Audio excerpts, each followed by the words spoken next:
Okay, we're back with our final adhesive that we're going to be working with today, and it's going to be liquid laminate, and we're going to pause for a really brief commercial here.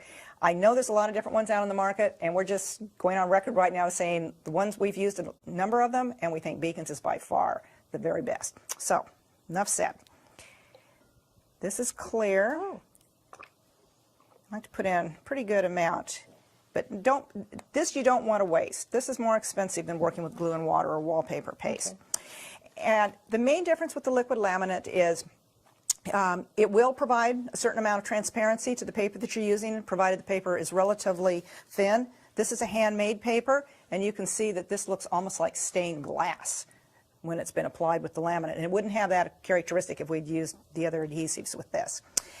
It also will provide a lot of times its own finish. This has not had anything else put on it. It's just its own natural satiny look that it has, which has a glow to it. Yeah, exactly. Yeah. So that saves you a step, and it also saves you some money in that capacity. It's also a relatively permanent, more permanent. I mean, they're all permanent, but this one really is permanent. Right. Theoretically, like with dishes, if you do this 6 to 7 coats, and you can stick them through a dishwasher. Mm-hmm. Not sure I would do that really, but I think, I mean, at least hand wash is certainly safe to do. Okay, so we're going to work with these. These are old petrol cans. Okay. And that's what these were really used for. And you don't have to sand that down? No, you don't. Okay. This is by far the adhesive of choice. I'm glad you asked me that. I would have forgotten it.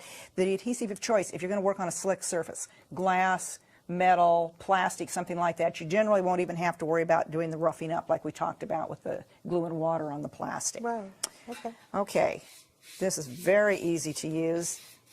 Actually, the only thing about this that isn't as good, at least for me, is that it's so clear that you can't see it. Does it dry very fast? Dries, yes, it does. It dries quite fast, which you need to be aware of when you're working with it. Again, dries clear. The only difference with this in its clearness is that it won't have that matte finish that a lot of your other substratas do.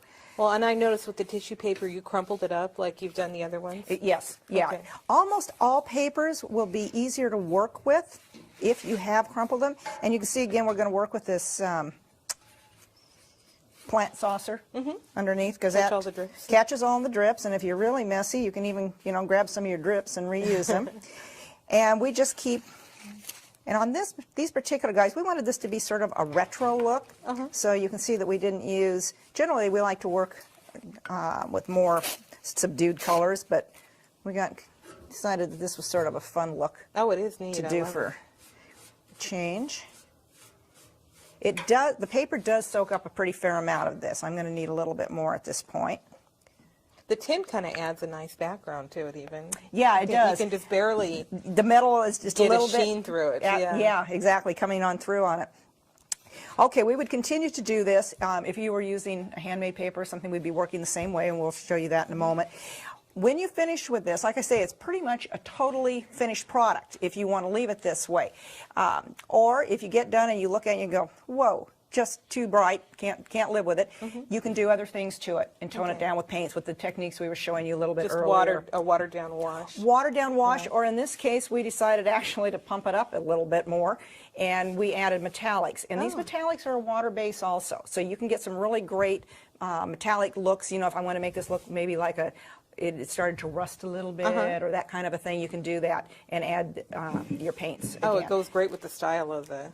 Yeah, doesn't it? Yeah, it's a good look with that. Petrol can, and there's some wonderful rust and metallic water-based paints out there right now. Okay, so that's how we would have worked with these guys. Now, if we're working with handmade paper, you have to work with it. It can be a little more fragile. This is a really interesting characteristic also of the laminate. When you put enough coats of the laminate on, it will actually be, it dries extremely hard, and it will be, you can hear this. Oh, and yeah, I'm doing it's hard. I'm doing it on the paper. I'm not doing it on the terracotta part. So it makes it almost like a porcelain finish. This is a handmade paper also, and you can see this looks almost like it was some kind of pottery or china.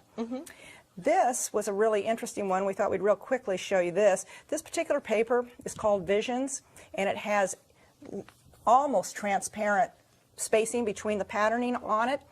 On this, you gently tear your paper apart along these edges where you can see Where the openings are? Where the openings are, yeah. And if it kind of resists, if you put a little bit of water along that edge, it will tear really, really easily. Okay. And then what we did with this, when you had the diagonal ones, and if you're working on something like with a tin, you didn't have to use that terribly much.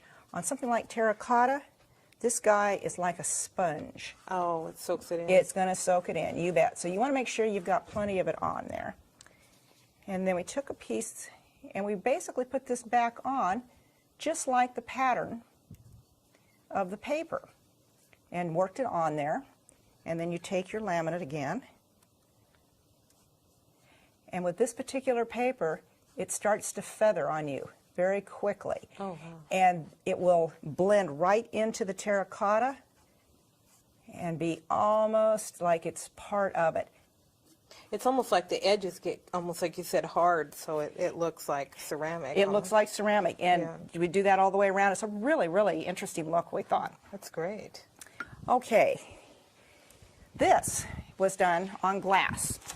This is a really fun paper. This is one I of our, love that. Isn't that great? This is one of our project papers. We actually did this off of a collection of antique postcards that we had to produce this particular pattern. This is a great project, but this is not one that you do with tearing the paper. This one you needed to get your entire pattern. There'll be handmade papers you want to do that with also. So this is sort of a two-person project. You Okay. need one person putting the laminate on there, and it actually took 4 hands to really keep working it around, and we put a lot of laminate on this to keep working your Right. edges So you down just in. wrapped it around in one piece and just Wrapped gently it molded around it in one piece and just kept molding and molding Right. and molding until it had, Right. it was scunched where it needed to be scunched. And then we finished and trimmed it off with Oh, this. I love the trim, and It's- it even repeats in the paper down on the bottom. Exactly, yeah. We put the trim into the paper, and so then finishing it off with it gives it a really, really fun look. Oh, it's great. Okay, you saw here where we had done this plate with a very, very thin paper. It can also be done with, this is a very heavy paper that we've done and laminated. These could actually be used and certainly hand washed afterwards. The papers are, I don't know if you can tell from this, but very different in texture. This is probably 3 to 4 times as heavy in its body weight. And then the last substrata that we worked on was paper. Paper mache again, another paper mache. Teapot. Yeah, teapot, another form. And you can see when we finish, this has about 5 coats right now of the liquid laminate on it. If we put 4 or 5 more on, this is going to truly look like it's a china teapot. And we thought that was a really fun look. We're going to be doing a sort of Oh, it's Provence look. So It goes, the fabric is just, I mean, the paper just looks fabulous on it. yeah, Just isn't like that a fun one? Yeah. Yeah, that one we actually cut the little squares out and applied those separately so that we could get the whole, Right. get the patterning on there the way we wanted it. Oh, you put more blue on the lid. And Right, Okay. yeah. That looks great. Okay, that's pretty much everything that we wanted to cover with you on this particular session. You've seen these techniques we use for almost everything that we do when we're applying paper, fabric, organic textiles, anything like that to other surfaces. One of the things that we have done here is it's all been little stuff. It's been tabletop. Don't be limited by that. These same techniques work for walls. They work for furniture. You can put this pretty much on anything that doesn't get up and get away from you under its own Glass, steam. windows? Oh, Yeah. glass windows, sure. You can do, yeah, although it would be permanent. So you want to make Right. sure you're happy with what you're going to be doing.